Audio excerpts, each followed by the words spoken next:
The Orioles need a new manager.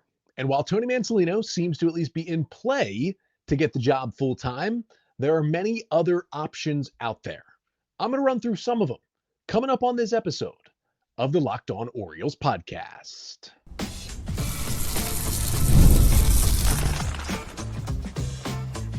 You are Locked On Orioles, your daily Baltimore Orioles podcast. Part of the Locked On Podcast Network, your team every day. Hey there, Orioles fans. Today is Thursday, October 2nd, 2025, and welcome back into the Locked On Orioles podcast, part of the Locked On Podcast Network, your team every day. As always, I'm your host, Connor Newcomb. And coming up on today's episode, we are going to look some of the managerial candidates for the Orioles. Mike Elias said on Monday that Tony Mansolino hasn't gotten the job or not gotten the job at this point. He is just one of the candidates. To me, what that says is they're probably leaning towards an outside hire. Now, we're going to talk about the merits of Mansolino, the pros and cons of hiring him to the full-time job, but then give you 6 other names from around baseball who could fit in that Orioles managerial seat in 2026 and beyond. But before we do that, just wanted to thank you for making Locked On Orioles your first podcast listen of the day. We're free and available on all podcast listening platforms. Even with the Orioles season over, we are still going 5 days a week, Monday through Friday, through the month of November. You can find me wherever you listen to podcasts, Apple, Spotify. If you leave a 5-star rating and a review, really helps us out. We're also here on YouTube. Make sure to like, comment, and subscribe to the Locked On Orioles YouTube channel. If you want to talk any ball, have Orioles questions, whatever it may be, feedback for the show, you can always email me, lockedonorioles@gmail.com. But let's get things going with 7 managerial candidates for the Orioles. Of course, Brandon Hyde was fired by the O's back on May 17th after a 15-28 start to the season in his 7th year as Orioles manager. Tony Mansolino was inserted as the interim manager. He goes 60-59 at the helm. Definitely steadies the ship in the final 4 months and change, but didn't do anything that wows you, that makes you say, absolutely, he should get the full-time gig and get an extension. And that is pretty much what Mike Elias alluded to in his end-of-season press conference on Monday. He said that Tony Mansolino is a candidate for the job at this point. They're looking to hire a manager, quote, ASAP, and they seemingly are going to interview outside candidates for this job as well. So I wanted, though, to start with Mansolino because there was a situation, a possibility, and again, I am recording this here on Monday night, just had some scheduling issues this week, had to bank some episodes, but there was a situation where Elias could have gone out there in that Monday press conference and basically said, hey, we thank Tony Mansolino so much for his time. We're going to be moving on. We're going to be looking to hire a full-time manager from outside the organization. But he didn't say that. He said Mansolino was a candidate. Mansolino's quotes make it think that he at least thinks he will be a candidate for the job. No better interview than managing 119 games for the Orioles down the stretch. And so let's first talk about the potential reality of Mansolino really being considered for this job, right? He's 43 years old, was the interim manager for 119 games, went 60-59, definitely steadied the ship for this team. And the players have shown him support. There was a good story on MLB.com by Jake Rill a couple of days ago. Got quotes from Jackson Holliday, Gunnar Henderson, Colton Cowser, Jordan Westberg, and Kobe Mayo. All 5 big parts of this team, who probably all 5 will be on this opening day roster next year. And they all talked in the piece about how Mansolino has their respect, how professional he's been, how great he's been at building and maintaining relationships. They really like his communication style in the clubhouse, not afraid to tell guys how it is, tell them when they're not performing up to standards, and they seem to like that in that clubhouse. Now, Tony Mansolino was hired by the Orioles as their third base coach in 2021. He was also coaching the infielders as part of the major league staff. He was in that role until May when he was promoted to interim when Brandon Hyde was fired. He's kind of a baseball junkie. His dad's been a coach forever. He played for Tim Corbin at Vanderbilt in the early 2000s, did Tony. Was drafted by the Pirates in 2005, played 6 years in the minors, got up to Double-A, but never beyond that. And then in 2011 was hired after his playing career was over to be a minor league hitting coach in the Cleveland Guardians organization. And then he just kept moving up the Cleveland system, moved up as a hitting coach and a field coach until 2016 when they gave him his first managerial job at Low A. Then in 2017, he was moved up to the manager in High A in Cleveland, won the league that year, managed Double A in 2018, And then he kept rising up the ranks, managed the Cleveland AAA team in 2019 and won the league again that year. He was promoted to be a part of the Guardians coaching staff during the 2020 COVID season when there was no minor league season, and the Orioles poached him away and hired him for 2021. Now, I just wanted to kind of get to like the pros and cons of Mansolino staying, and then a little bit of where I fall in here. The pros of Mansolino staying is he's already got the relationships in that clubhouse and the respect. And while the Orioles certainly will be signing and trading for players, and they have to be adding to this major league roster this offseason, the core of the team is not going to greatly change, right? These core hitters, the big time starters, these guys are still going to be there. I don't expect, they don't have a bunch of guys hitting free agency, don't have a bunch of young, important players they're going to be looking to trade this offseason. The Jacksons, the Gunners, the Adleys, the Westbergs, the Kausers, these guys are going to be there. Bradish, Tyler Wells, Dean Kramer, these guys are going to be in that clubhouse. They're going to be an important part of this team next year. And they've certainly made it clear that Mansolino has their respect and they like the job that he's done. He seems like an honest, down-to-earth guy. He was very transparent, especially when he first took over the job from Hyde. And, one of his first press conferences was just like, hey, this is not a good day for us. I, feel like this is not how I expected or wanted to get a big league managerial job. Like, it was a little refreshing to hear that from Tony Mansolino. And he now has that big league managerial experience in a really tough spot to be in. Interim manager for a team with high expectations that starts the year 15-28 and tries to climb out of a hole. Did they climb out of the hole? No, but they played over 500 ball under him and certainly played much better. He definitely steadied the ship in that year of uncertainty, and you don't have to lose his expertise off the coaching staff entirely, because more than likely, if the Orioles hire a manager not named Tony Mansolino, there's not a great chance that they'll be able to keep Mansolino on, back in his third base coach and infield coach role, even though he seemed to be great in that role for 4 years. It's weird. It's awkward. You got to give your new manager probably a chance to fill one or two positions. It's not impossible, but it's very unlikely that Mansolino would stay, and he's an important part of this coaching staff as well. Orioles also, they ran the bases more aggressively. It was kind of more a fun style that they played, and that was directly correlated to the change in managerialship for the Orioles, and that was kind of nice to see from a team that certainly is young, has speed, and finally used it once Mansolino took over. Now, there are cons of Mansolino staying, and first and foremost, you don't really get a new voice in that clubhouse. Even though the players have talked about, it's a different communication style from Mansolino than it was with Hyde. There was definitely changes in there.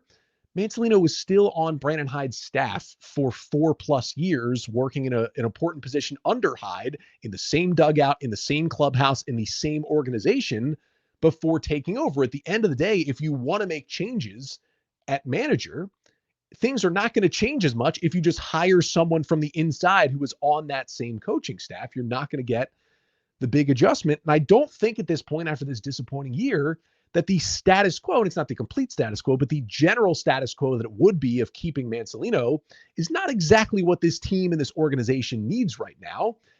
And I'm also not sure the way he talks about the game, his managerial ideas and his tactics, beyond what I liked, which was kind of the aggressive base running. I'm not sure they really fit the Orioles model, their goals, the modern game, the way they want to play under Mike Elias in this front office. I'm not sure it's the perfect fit with him as manager. Now, I think Mansolino deserves an interview. Honestly, I think those 119 games were his interview. And I think at the end of the day, he did a really good job in a really tough situation, taking over for Brandon Hyde. But I do think it's probably better for the Orioles to hire from the outside. If they're really serious about shaking things up and getting on a new path here a little bit, I just think that it's important they hire an outside manager, whether that's a veteran, an up-and-comer, we'll get to that. And while I thank Tony Mansolino for his service, and I hope there'd be some way they could keep him on the coaching staff, even though it's unlikely if they do hire someone else, I think it's just a better idea to go in a different direction for what this team wants to do moving forward. And if they do that, I absolutely hope Mansolino can get another managing job. He'll certainly get another coaching job in the big leagues, but get a managerial job here sometime soon. It's certainly something he wants, and he definitely had a lot of positives in his run with the Orioles. But if I had to predict it right now, you say Tony Mansolino or the field, always take the field, but it's a little different because one was interim and been with the organization. I think I'd take the field, and I think I'd want the Orioles to take the field. So who is out there in the field? 6 other managerial candidates for the Orioles that they could hire this offseason. That's coming up next. But first, this episode of the Locked On Orioles podcast is brought to you by FanDuel. The NFL season is here, and FanDuel has an offer you don't want to miss. Right now, new customers can bet just $5 and get $300 in bonus bets if you win.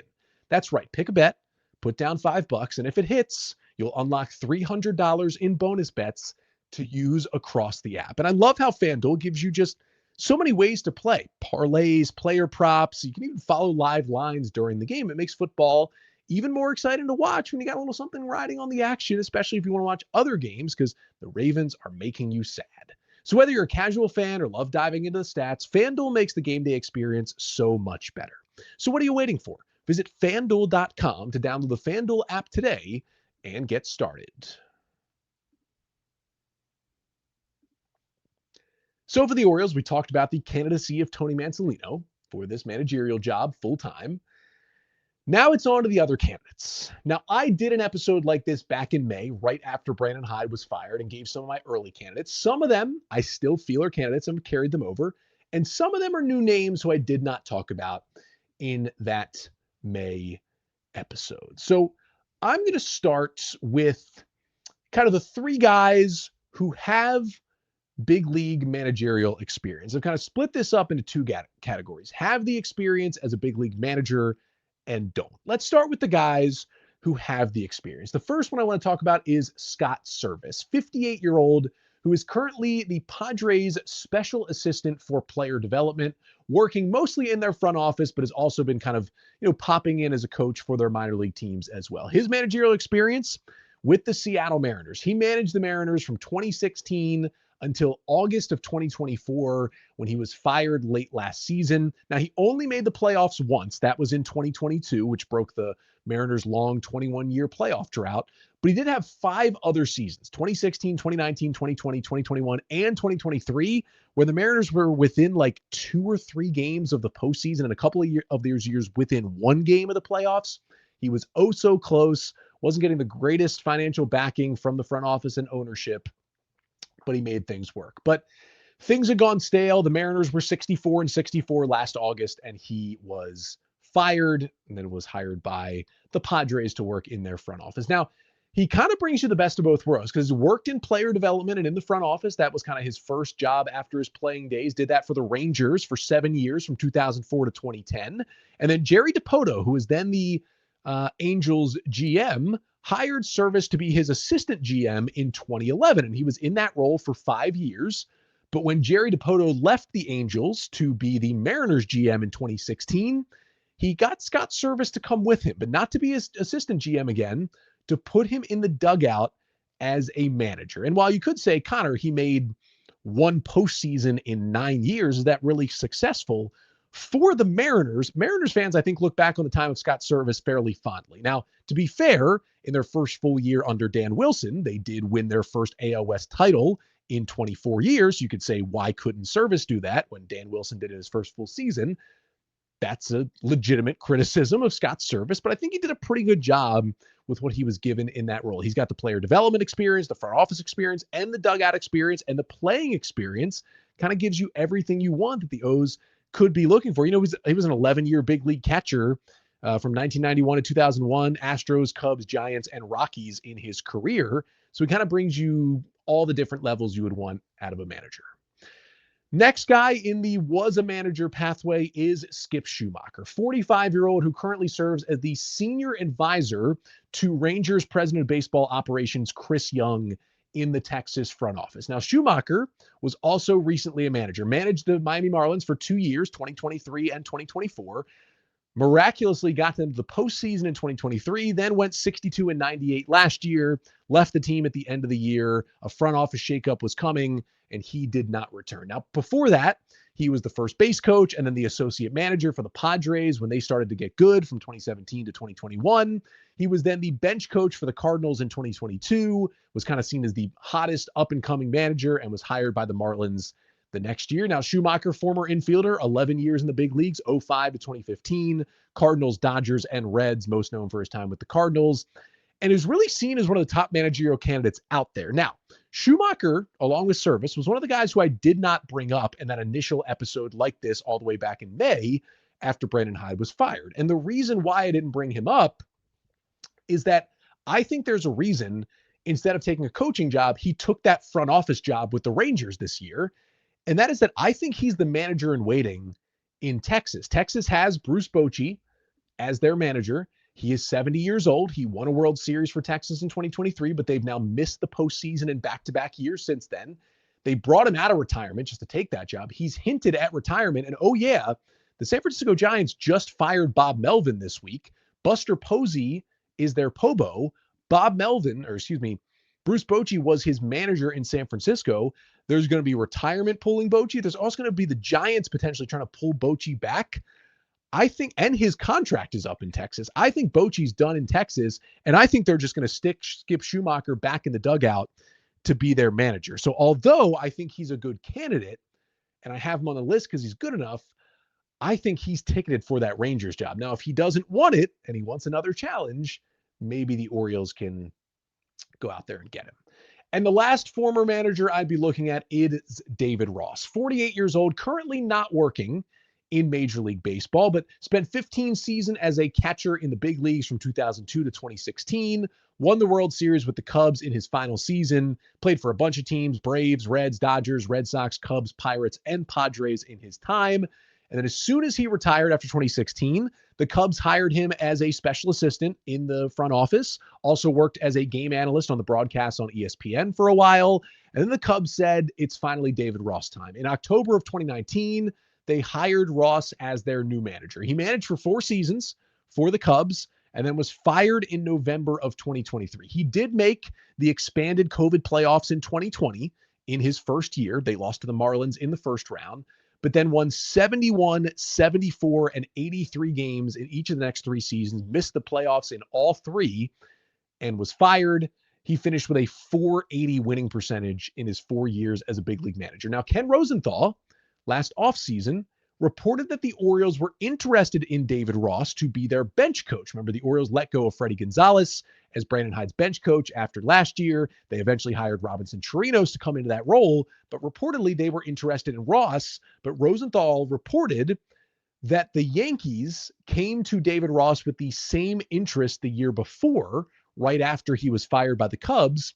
And Ross turned down the interview, saying he would only come back to the dugout as a manager, not as a bench coach. So now that the Orioles have a managerial opening, if they are still interested in someone like David Ross, I would not be surprised if they reach back out to try and get an interview with the former World Series champ and the Cubs skipper. Those are the 3 former managers I'm really targeting. Other guys who you could maybe put on the list: Bob Melvin, veteran guy, was fired by the Giants this week. Rocco Baldelli, fired by the Twins this week. Derek Shelton, fired by the Pirates earlier this year, all potential candidates. Brad Ausmus, the Yankees bench coach.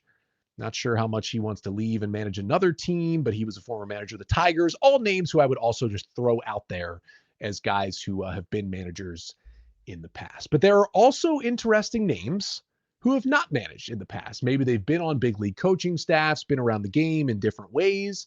I think all of them could fit for certain reasons in Baltimore. I'll get to those 3 names to finish out the show coming up next. But first, this episode of the Locked On Orioles podcast is also brought to you by Prize Picks.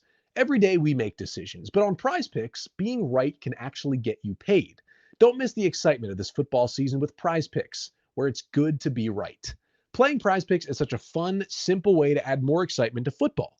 You just pick more or less on player projections like Josh Allen passing yards or Saquon Barkley rushing for a touchdown, and you're in the game. And it's so quick, it's so easy. You can make your lineup in under a minute. And I usually go just more on Lamar Jackson and more on Derrick Henry.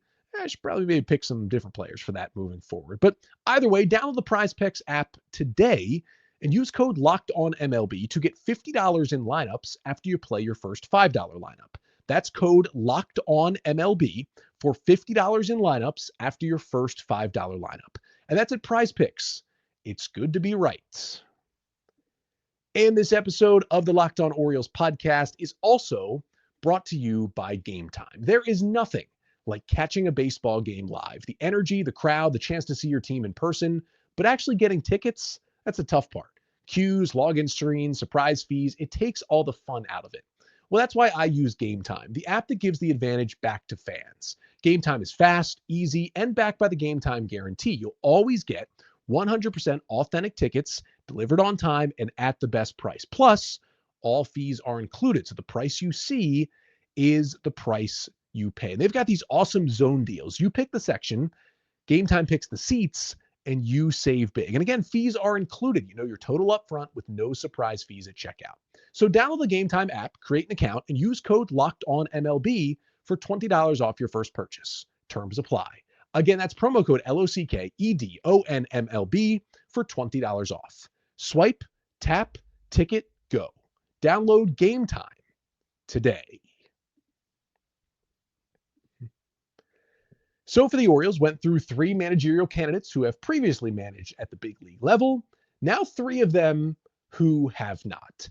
Let's start with Rodney Linares, Rays bench coach since 2023. Linares, who before that had been the Rays third base coach since 2019, has been working under Kevin Cash, who is seen to be one of the best managers in the game. Now, Linares had a brief pro career and then began coaching in the Astros system at age 21, all the way back in 1999, and spent a long, long time there. He was the hitting coach for the DSL Astros for 6 years, then the hitting coach in low A for 2 years, then managed in rookie ball for 3 years, then managed in low A for 2 years from 2010 to 2011. And that final year in rookie ball in Lexington, in low A in Lexington, 2011, was when Mike Elias was hired by the Astros front office. He then managed in high A for 3 years with 1 league championship, then managed in double A for 3 years, and then finally was the AAA manager of the Fresno Grizzlies in 2018. And again, all that time from 11 to 18 was while Mike Elias was working in the Astros front office and Linares was a manager in the Astros system. Then he was hired by the Rays to be their third base coach at the big league level in 2019. He also has a little outside of MLB managerial experience, not just the minor leagues, but he managed the Dominican Republic team at the 2023 World Baseball Classic with a lot of big names there. And his name was definitely tossed around for some managerial openings last winter. He is a guy who I think people are potentially keen on bringing in. You know, he's mid-late 40s now and seems to be ready for this job. Also, his dad, Julio Linares, has been playing, coaching, or working in the front office for the Astros since 1973. This is like another baseball man, baseball lifer who has been working under one of the best in Kevin Cash, knows Mike Elias. I think this is probably a guy who's getting an interview. And, hey, the Rays are not in the playoffs, so he's easier to interview, right? Same with Schumacher with the Rangers not in the playoffs. And then Servais, yes, the Padres in the playoffs, but he's in a front office role, so you could probably interview him. And David Ross, you could easily interview right now and maybe hire right now. Linares is in the same boat. Now, one guy would be a little tougher to hire right now because he's, at least at time of recording here on Monday night, still alive in the playoffs. That is our old friend, Ryan Flaherty, one of the great cult hero Orioles of all time. Flaherty, who's 38 years old and is currently in his second season as the bench coach for the Chicago Cubs. And I just talked about how Linares as the bench coach for the Rays, working under one of the best in the game in Kevin Cash. Many think that Craig Counsell, Cubs manager, is the best manager in the game. And Ryan Flaherty's been his number 2 for the last 2 seasons. Flaherty played at Vanderbilt under Tim Corbin, just like Tony Mansolino, and was taken by the Orioles in the 2011 Rule 5 draft. Played for the Orioles for 6 years, 2012 to 2016. One of Buck Showalter's absolute favorites. As a utility guy, started the 2014 postseason with Manny Machado out at third base for the O's, then played a little bit in the big leagues for the Braves and Cleveland before he retired in 2019. In November of that year, the Padres hired him as a development coach and an advanced scout.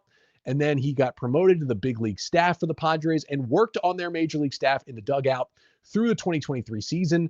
Even in 2022, he was the acting manager for the Padres for a couple of games in June of that year when their manager Bob Melvin got COVID. He was promoted to the bench coach for the Padres in 2023 and then hired away by the Cubs last year when Craig Counsell took that job. Flaherty got some managerial interviews last winter, wasn't hired in any job, so came back to the Cubs for his second season. But it seems like this is not just an Orioles Ryan Flaherty thing. It seems like it's just a matter of time before Ryan Flaherty himself gets a big league managerial job. I would be shocked if either this offseason or next offseason, somebody does not hire Ryan Flaherty to be their manager. So if the Orioles think he's one of the up-and-comers, one of the next good managers, he's got that O's connection. Some people want them to bring Buck Showalter back. That's not happening, but Flaherty, kind of a Buck Showalter guy. Wouldn't that be funny? Ryan Flaherty, the next Orioles manager, I think it's a legitimate possibility. I think they're almost certainly going to reach out, at least for an interview. And the final guy who has not been a big league manager, at least not for any games, is someone who I actually brought up in the May episode, and someone who was probably had the biggest split amongst what people thought for this team, and I think would evoke the biggest reaction if it was even reported he got an interview for this job. But my final candidate I want to bring up is Carlos Beltran, 48 years old, currently a special assistant to the GM for the Mets. Now, you know Carlos Beltran, played 20 years in the big leagues from 1998 to 2017. Mets, Royals, Yankees, Cardinals, Astros, Rangers, and Giants. Won the World Series with the Astros and Mike Elias in his final big league season in 2017. The book Astro Ball talked about how the Astros brought him in to kind of be a clubhouse leader. He didn't have the greatest season of all time that year, but showed leadership in the clubhouse. Then a couple years later, it turns out, well, he was kind of the leader of the trash can banging scheme that helped the Astros to that World Series title in 2017 and brought a lot of shame to that organization. Yeah, so Beltran has that hanging over his head. Now, he did interview for the Yankees managerial job in 2018, didn't get it. That's when it went to Aaron Boone. And then he interviewed and was actually hired by the Mets to be their new manager in November of 2019. However, shortly after that, the Astros scandal broke and Beltran was fired in January, 2 months after being hired, without ever managing a game for the Mets. So he's technically been a big league manager, but has never managed a game. He was then hired by the Yankees to be a TV analyst in the booth. Then the Mets hired him in 2023 to work in the front office, and he has been there ever since. Now, this would be kind of a polarizing hire, but it's a guy that Elias knows, that he brought in at one point to provide leadership to a young clubhouse. It worked, and it also didn't work. It would rub some people the wrong way, but honestly, if the Orioles think Carlos Beltran can give this team an edge without cheating this time and help them win baseball games and turn this around, and Elias thinks he'd be a good fit in that clubhouse, I'm all for it. I'm sure some of you would not be. I mean, let me know right here in the Locked On Orioles YouTube comments if you'd be like, absolutely not. I don't want Carlos Beltran anywhere near this team because of his involvement in the banging scheme. I would totally understand that take. More power to you. I just think at this point, the O's need to ruffle some feathers and make a change in that clubhouse. And this is my most off the wall idea, but I think Carlos Beltran could be a guy who could come in and do that. I certainly would not take that away from the Orioles and take it away from this organization, this front office, from potentially doing it. Now, there's a couple more candidates that, again, I'm not as keen on, but, have not really been managers in the past who could be in this role. Craig Albernaz, he's the Guardians bench coach. Daniel Descalso, he's the Cardinals bench coach. Elias knows him a little bit. There's some other guys that could be in the mix. Ricky Weeks Jr., he's the associate manager for the Brewers. George Lombard, he's the Tigers bench coach. People really like him. There's some other guys who do fall into this list. Kai Correa has been a really hot coaching name for a while. These are some names who could come up in this process. Don't feel that they're at the top of the list, but maybe some names you could see thrown out there. There's a lot of names.